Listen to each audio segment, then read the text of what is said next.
Hello, welcome to the first episode of The Journey featuring Misha. I'm Patrick from Out the Box Fitness. I'll be the head trainer while we conduct this whole program. This whole journey is based around improving Misha's fitness and running ability while toning up. So we make sure that she's happy with the way she looks. Just a bit of background about the actual program itself that we're going to be shooting over these next 4 weeks. It's just basically we have, like I just said, we have 4 weeks. We're going to do as much as we can to improve her fitness and improve her running, her speed and overall stamina. While we're doing that, we're going to try and avoid stupid injuries by not using running as a way to get fit, but actually getting in shape to be able to run. There's a difference, yeah. Not using running, because that's when you get a lot of injuries. You run too much, your body's not built for the impact that you're putting it through. So there's a massive difference there. Get yourself ready to run first before you start running.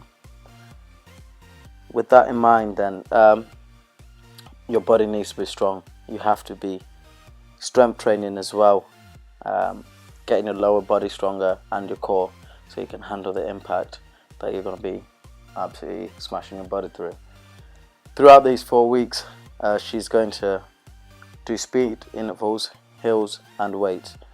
We don't want to increase the speed without strengthening muscles. Once again, I'm trying to hammer this point home that I do not want her to get injured. I want her to get as fit as possible without getting injured, but pushing her to her absolute limit. We're predominantly using hill sprints for a few reasons, such as the force velocity curve, which I'm going to explain in a minute. Get yourself a cup of tea, sit down and be prepared to learn.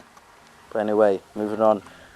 Vanity, just like I said before, just so she's happy with the way she looks, and to release endorphins, etc, etc. So coming back, I hope you've all got your cup of tea and you've sat down and you're ready to listen. So the force velocity curve, in simple terms, so I don't fry my brain and also your brain, and I want to keep you interested as well.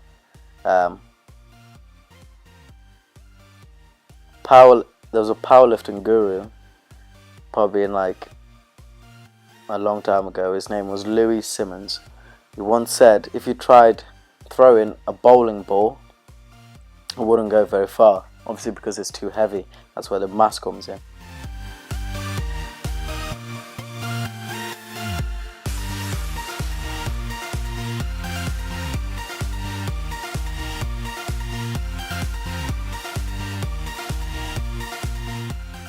Hope you're all still with me.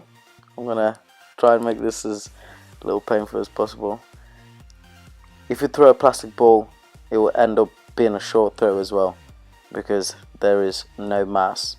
Yeah, so no mass, you're not gonna get as much force, if that makes sense. But a baseball or a cricket ball, because we live in England, can be thrown a lot further, because they have the perfect blend between the force and velocity. So keep that in example, keep it fresh in your mind. I'm about to finish now. Hill sprinting has similar advantages, because it's like the sweet spot. Basically, it's a sweet spot between lifting and sprinting, as that graph shows. Right then, moving on. Vanity. Hill sprints are a good way to boost your calorie burn, because already you're doing an exercise that already burns a lot of calories when you do it on the flat surface. As soon as you chuck in a hill, your body's going to be working three times harder than it normally is, which means you're going to burn more calories.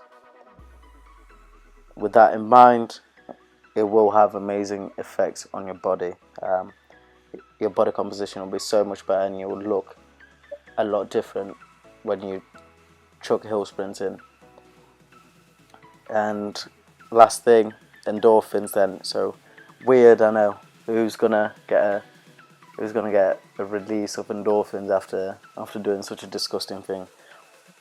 But it's weird, your body always releases endorphins after doing something extremely hard. So when you do something hard, like let's say you've done a hard workout at the gym, after, you were telling yourself, you'll be like, flipping out, I actually feel really good, I've done well. If you don't believe me, then ask Misha. She'll be absolute testament to this. She will say, after all these hard sessions we've been doing, that she feels absolutely amazing and she's ready to go again. But yeah, so that's just a basic overview of what's going to be going on the journey. Just keep yourself tuned in to the rest of the episode, as we'll show you what kind of training we're doing. And I look forward to episode 2.